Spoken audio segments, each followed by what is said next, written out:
moi aussi j'habite bien au sud de Poitiers, mais je suis arrivé à Toulouse après, alors on va parler peut-être des termes à employer tout à l'heure, bien après l'explosion d'AZF. J'arrive quelques mois après, et du coup pourquoi faussaire, évidemment on le dit avec humour, mais c'est simplement pour des raisons différentes, on s'est retrouvé à travailler sur ça.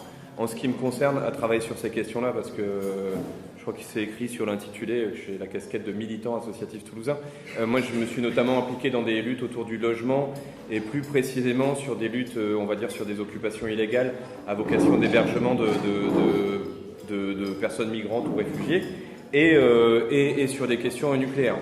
Voilà, donc l'ensemble de ces engagements associatifs et militants-là, plus une petite passion pour la chose radiophonique, font qu'il y a notamment 3 ans, avec une petite bande de gens dont vous allez entendre les voix tout à l'heure, on s'est retrouvé à se dire on n'était pas forcément là en 2001, en septembre 2001 à Toulouse. C'est des choses dont on nous a beaucoup parlé, on a vu des récits parcellaires. Et il y a 3 ans, à l'occasion donc du 15e anniversaire, on a organisé un marathon radiophonique. Donc il s'adossait à une radio, attention, c'est une page de publicité adossée à la radio Canal Sud, qui est une vieille radio associative toulousaine. On a organisé un marathon radio de 21 heures, je crois, de programme. Et évidemment, c'est pas ça qu'on va vous faire écouter là. Mais au passage de cette tentative d'amener des choses de Toulouse, d'amener alors, pas forcément, c'est pas pour vous faire rencontrer les gens qu'on a interviewés, mais c'est d'extraire des choses qui nous semblent intéressantes à vous amener là, par rapport à des choses chouettes qui ont été faites à Toulouse, par rapport à peut-être des erreurs qui ont été faites, et essayer de faire un petit bilan toujours réactualisé. Donc on a essayé d'intégrer aussi dans cette tentative-là, qu'on va essayer de faire courte, quelques moments radiophoniques, plein d'humour et néanmoins de perspicacité. Voilà. Ça va comme intro ? Très bien. C'est une intro beaucoup trop longue. Et merci aux personnes qui nous ont... Enfin, moi, je ne connaissais pas les 2 interlocutrices, c'était vachement bien. Je ne sais pas si elles sont encore là. Ça se dit. Par quoi on commence par citer le président de la République ? On commence toujours par citer le président de la République. Et donc, ce soir, nous citons Emmanuel Macron disant à Clermont-Ferrand à propos de Lubrizol: « Certains l'ont comparé au drame d'AZF à Toulouse en 2001. Mais quelle honte ! Là, il y avait eu 31 morts, des milliers de blessés, 25 000 déplacés. On ne peut pas continuer à faire du catastrophisme sur la base de n'importe quoi. » Et donc cette phrase nous a interpellés. Il y a évidemment du vrai dans cette phrase, c'est-à-dire que ce sont des accidents d'ampleur très très différente. Et pourtant, il y a comme un soupçon que s'empêcher, par souci d'une quelconque décence, de comparer des phénomènes est une manière de paralyser l'intellect et donc de paralyser notre capacité de jugement et notre capacité d'action. Et je soupçonne qu'il y a de ça dans cette formule, et donc nous voudrions faire le contraire, et au travers de ce récit, montrer à quel point nous avons bel et bien affaire au même phénomène, nous parlons du même phénomène. Et justement, faire tout l'inverse, tirer des conclusions. Enfin, en tout cas, commencer à ébaucher ça. Donc, un petit enregistrement. Un petit enregistrement. Nous sommes le 21 septembre 2001. Pour les personnes qui n'étaient pas là où il y a longtemps, il y a tout un contexte. On est 10 jours après des attentats qui ont durablement occupé les ancêtres de BFM TV. Donc il y a un vent de panique qui souffle sur la France. Et un extrait court, attention, ça pique. Au début, vous allez reconnaître un jingle. Ça n'est pas le jingle du média dans lequel je travaille. Et la voix d'un présentateur télé qui n'est pas mon collègue de travail, Jean-Pierre.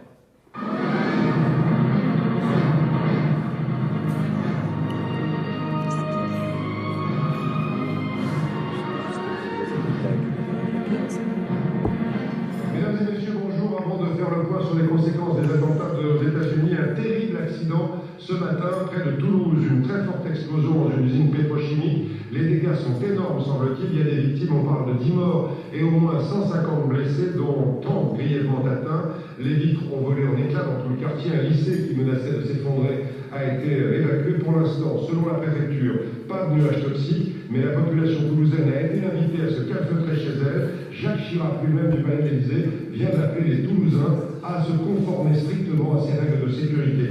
3, 2, 3. C'est bon, c'est bon.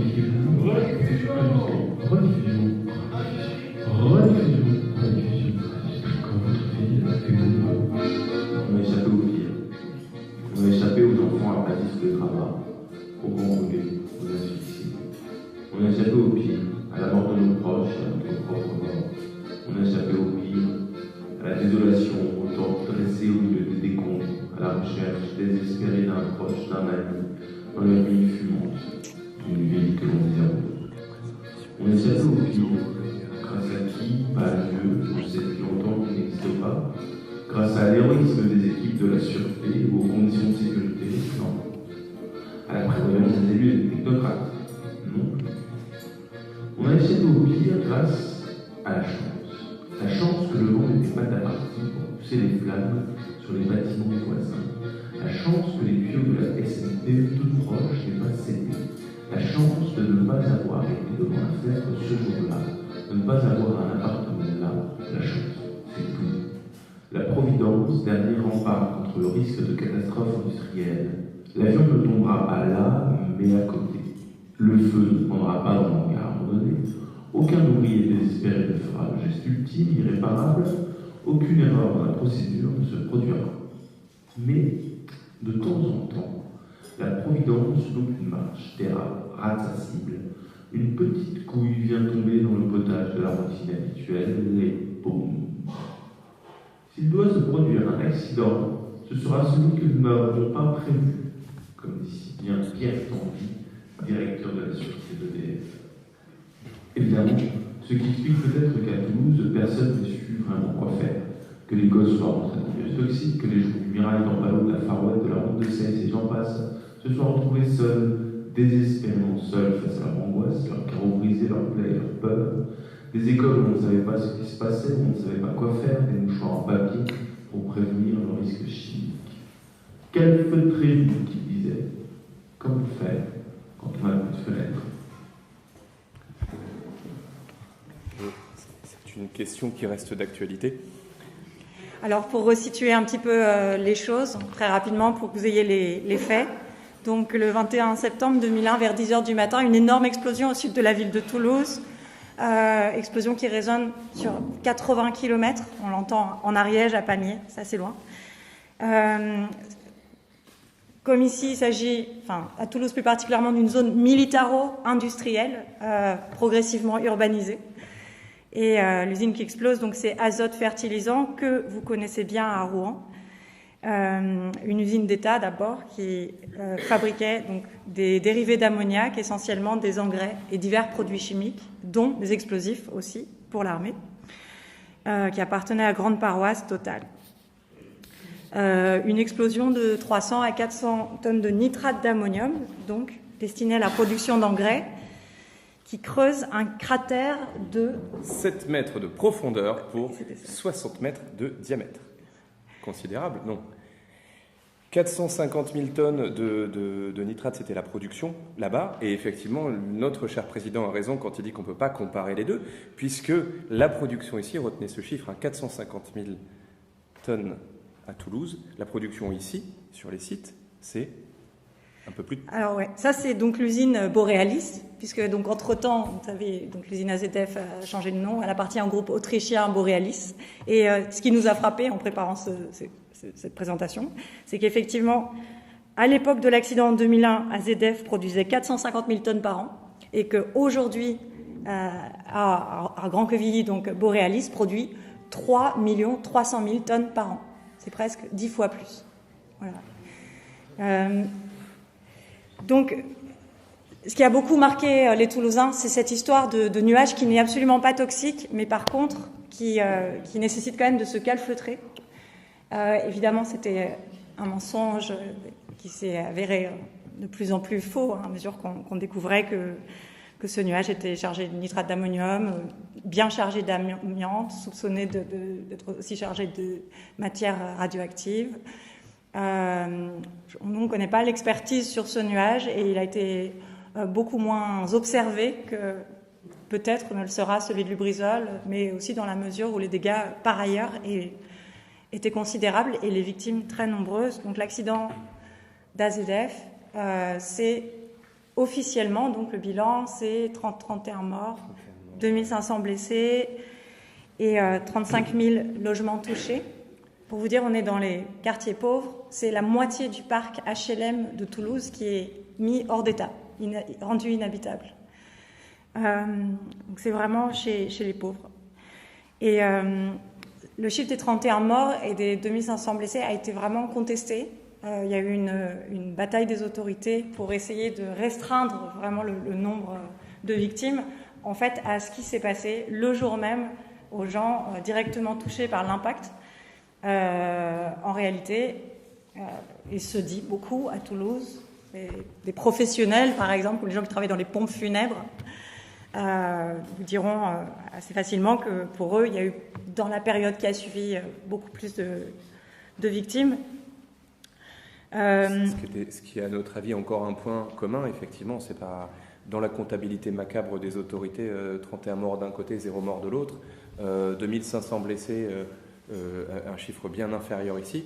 Et là où ça nous semblait intéressant, peut-être de suggérer qu'une fois encore, il y a des parallèles à faire. C'est pas pour dire que les accidents sont les mêmes, mais dans les deux cas, il y a effectivement une bataille pour minimiser les chiffres, pour retenir la période durant laquelle les gens vont faire l'objet d'un suivi médical. Effectivement, à Toulouse, si on arrête la comptabilité macabre à J+1, eh ben, le chiffre est plus bas. Et en fait, une des batailles, et ça a été évoqué tout à l'heure ici, c'est aussi de dire sur ce type d'accident, il y a des choses il faut exiger, il faut aussi se battre pour que le suivi soit fait sur des durées suffisamment longues pour qu'on puisse véritablement mesurer les choses. En tout cas, 18 mois après cet accident, la Caisse primaire d'assurance maladie, l'Institut de veille sanitaire faisait une enquête, disait qu'il y avait 14 000 personnes à Toulouse traitées pour dépression, problème psychiatrique, suite à l'accident, causé par l'accident. Et 5 ans plus tard, une étude de la Caisse primaire d'assurance maladie donc, montrait que on dénombrait à peu près 26% des hommes et 35 personnes qui souffraient d'hyperacousie et d'acouphènes suite à l'accident d'AZF, qui en fait a contribué à faire de Toulouse une ville de sourds. Voilà, ça c'est une chose importante.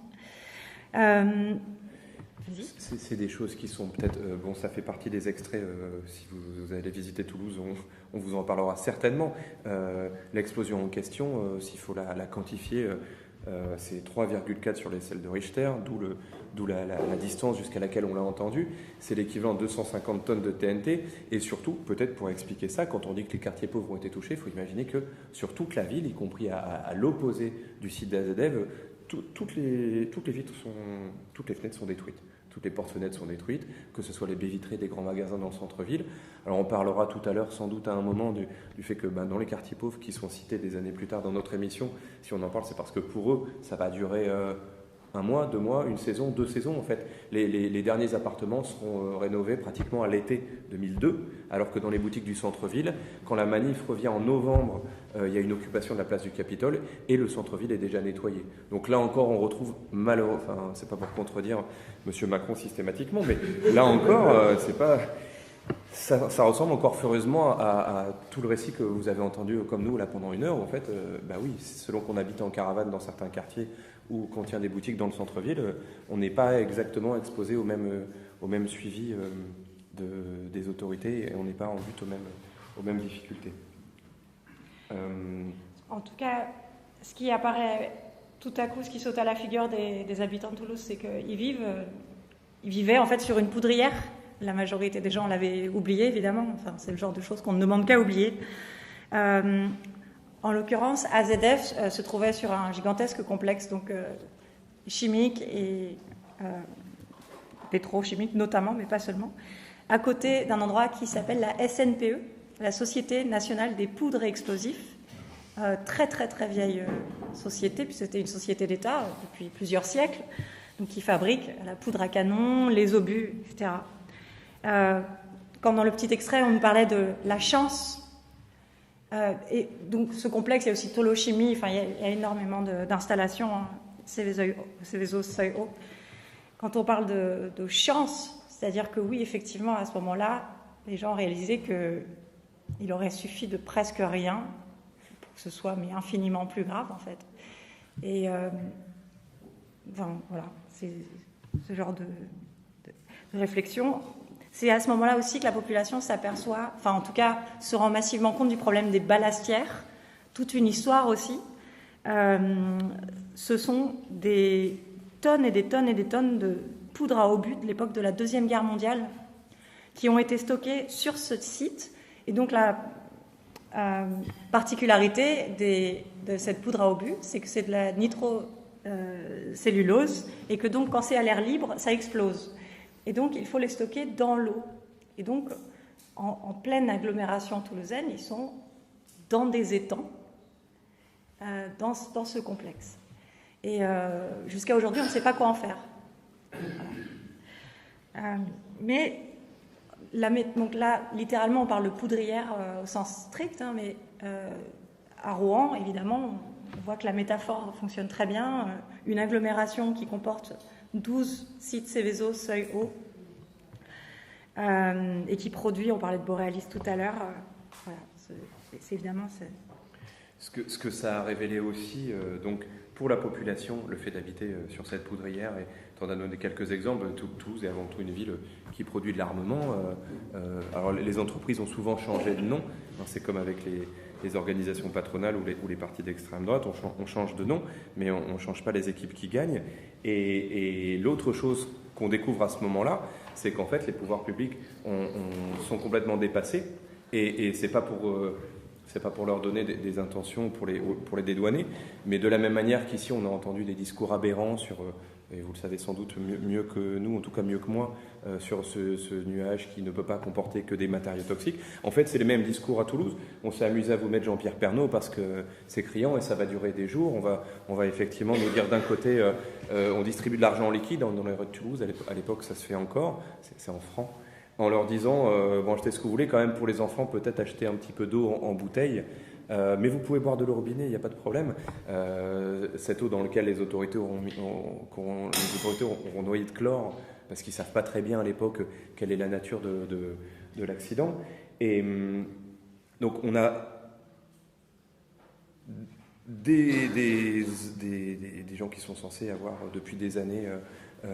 alors ça serait un petit peu l'équivalent des agents de l'ADREAL ici, des gens qui donnent des autorisations, des gens qui sont censés connaître les protocoles et qui en fait sont complètement dépassés par la situation et donnent des consignes aberrantes, à savoir en ce qui concerne Toulouse, le fameux calfeutrage. C'est pour ça qu'on a pris le soin de vous faire un petit tableau de l'état des portes et fenêtres à Toulouse. Donc plus aucune fenêtre, on va conseiller aux gens de se calfeutrer, et quand les collectifs habitantes iront jusqu'à envahir des réunions officielles, on mettra à disposition des caves, sachant qu'un des gaz qui était suspecté d'avoir été relâché, c'est le phosgène, qui a cette particularité d'être un gaz lourd qui s'accumule dans les trucs. Donc une sorte de mélange d'incompétence considérable, de volonté de dissimulation, et là encore ça nous semblait ressembler finalement pas mal à ce qu'on a pu comprendre de ce qui se passe ici.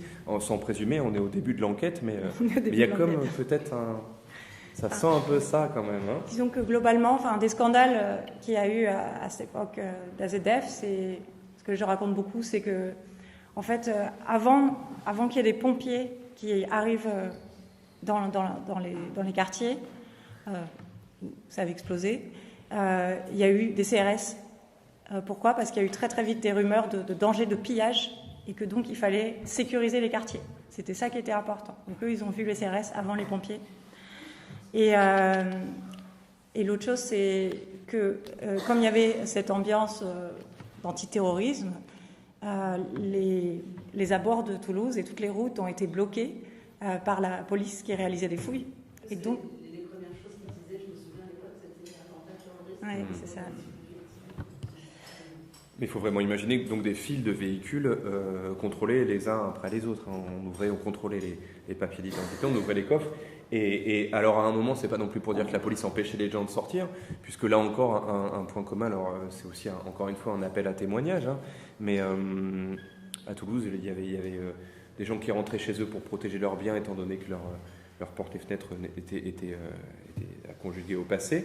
Des gens qui tentaient de fuir absolument parce que conscience des risques, parce que enfants en bas âge, parce que envie de se protéger. Et tout ça dans la plus grande confusion, avec la plus grande difficulté à obtenir des arrêts de travail en dehors des boîtes qui avaient été directement touchées, donc des gens qui étaient tenus par des contrats, obligés de revenir, un collège ou un lycée qui fermait dans les proximités immédiates de l'usine, alors que le reste, il y avait encore des appels à scolariser les mômes. Donc cette grande impression de flou et un petit peu le masque qui tombe de tous ces exercices de mise en sécurité, où en fait les mêmes experts qui sont là pour s'assurer du bon fonctionnement des alarmes incendies sont aux abonnés absents au moment où il y a des décisions à prendre et des explications précises et des consignes claires à donner aux gens. Bah là, c'était surtout, dans les faits, donc il y avait un très très bon équipement en alarme sur cette zone extrêmement dangereuse dont on a parlé. Et rien qu'à AZF, apparemment, il y avait 18 sirènes. Et dans la presse, ils expliquaient que ça avait coûté des centaines de milliers d'euros. En fait, pas une seule de ces sirènes n'a retenti au moment de l'explosion. Alors, elles étaient tout simplement cassées. Il a été il était impossible de mesurer la qualité de l'air parce que les capteurs étaient aussi cassés. En fait, tout était cassé. Et les relais téléphoniques qui sont censés faire le lien entre les sites chimiques et la municipalité, eux aussi, étaient cassés. Donc, qu'est-ce qui restait ? Il restait le standard du SDIS. Et ça, c'était très rapidement saturé. Donc, en fait, les pompiers eux-mêmes ne savaient pas où intervenir. Ils savaient qu'il y avait eu une explosion, ils ne savaient pas où. Donc, ça montre aussi la fragilité de ces dispositifs. Voilà. Extrême vulnérabilité. Quelques mots sur les procès, juste factuels, c'est pas pour commenter ou s'étendre là-dessus, mais pour qu'on ait ça un peu en tête. Qu'est-ce qui s'est passé au niveau des poursuites ? Parce qu'en fait, c'est étrangement l'actualité. Je ne sais pas si vous avez ça un peu dans un coin de votre tête, mais il se trouve que le 7 novembre, il va y avoir une décision de justice très importante concernant AZF. Donc je commence par la fin, après je vais revenir au début, puisque on va savoir s'il va y avoir un 4e procès, 18 ans après l'accident. Ce sera une décision de la Cour de cassation pour savoir si oui ou non la peine qui était requise contre le PDG de Grande Paroisse et la société va être cassée. Donc pour vous refaire dans l'ordre, en gros ce qui s'est passé, il y a une version officielle des faits maintenant qui a fait suite à l'enquête. La cause de l'accident, en tout cas telle que l'établit en 2017 la Cour d'appel de Paris, c'est qu'une demi-heure avant l'explosion, un salarié qui travaillait en sous-traitance a déversé des dérivés de chlore sur un énorme tas de nitrate d'ammonium dans le hangar 221 de l'usine. Donc ça c'est ce qui est à peu près établi aujourd'hui. Mais pendant des décennies, presque 2 décennies, Total s'est vraiment employé à brouiller les pistes, pas que lui, mais en partie. Il y a eu énormément de rumeurs sur ce qui avait pu se produire et différentes hypothèses aussi qui ont été étudiées très sérieusement par les tribunaux.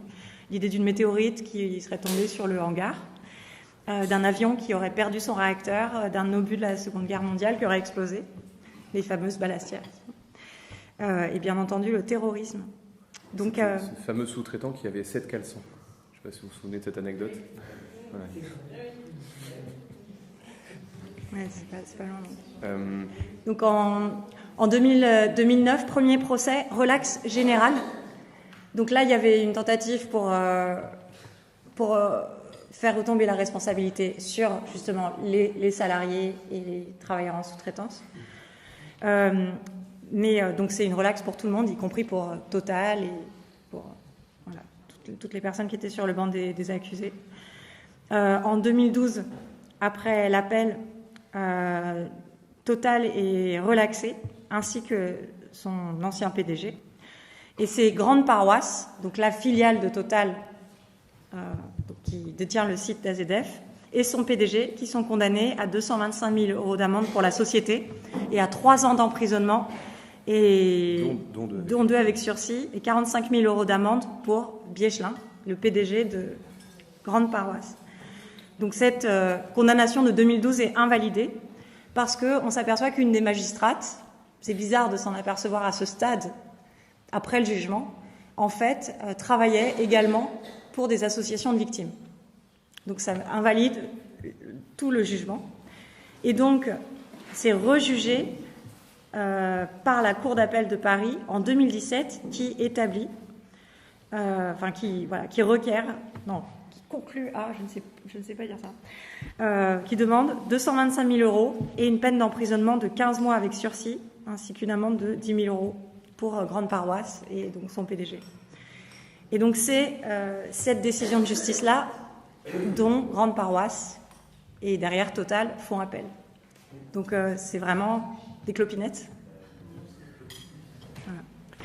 Voilà. Autre fait qui ne ressemble pas du tout à ce qui pourrait être dit à propos de Lubrizol, là encore, c'est que l'État a été condamné pour AZF de manière extrêmement symbolique, mais c'est quand même intéressant de le savoir. Le 24 janvier 2013, donc c'est à la Cour d'appel de Bordeaux, qui a reconnu la responsabilité de l'État pour faute commise dans sa mission de surveillance des installations classées dans l'explosion de l'usine AZF. Et l'État a condamné à verser 2 500 € aux associations de victimes. Pourquoi ? Alors je vous lis le jugement.